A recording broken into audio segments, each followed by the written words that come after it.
the Stanley Cup craze isn't quite over yet. Oh, it's not? I see you brought yours in this morning. Okay. Ginormous thing that it is. Yeah. A knucklehead was arrested after he swung his Stanley Cup at a police officer after breaking into a church with a sledgehammer and causing over $10,000 in damages. Police responded to the call about a man who'd broken into the Mission Church in Palm Bay. Officers responded to find Timothy Bornin holding a metal Stanley Cup in his hand, yelling and cussing at members of the church. As the responding officer approached Bornin, he said, "I'm going to blank you up." What? At which point the officer pulled out his taser and told Bornin to get on the ground. He took a seat before bouncing back up and then walking aggressively towards the second officer, trying to strike him in the head with his Stanley Cup. Oh, my. Bornin then tried to run away, but the first officer tased him and incapacitated him, and police placed him in handcuffs. Members of the church told police that Bornin had broken into a shed in the back of the church and grabbed a sledgehammer and then started to damage everything in sight. I would think you'd do more damage with the Stanley Cup. They're hard What's enough. the church doing with a sledgehammer in the back? Hard enough.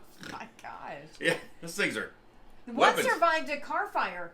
It was all over social media. One survived a car fire. So, I mean, it can handle some I believe stuff. it. It can handle the heat, is what I'm saying. An Orlando area knucklehead declared war on, quote, Big Brother by going around Seminole County destroying license plate readers because he didn't like that law enforcement was able to surveil him and his friends. Really? Yeah. He didn't get all of them, though, because eventually he was caught by one of those cameras.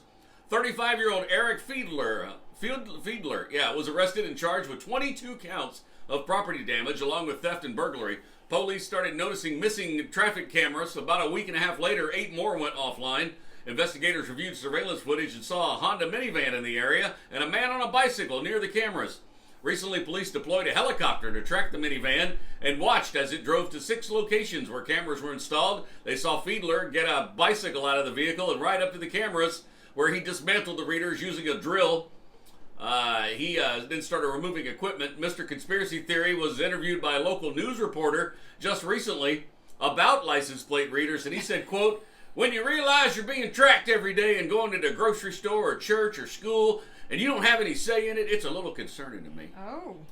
Ironically, it took them forever in traffic to get them to jail because, well, all the traffic cameras weren't working and it could have been moving traffic along a lot faster, but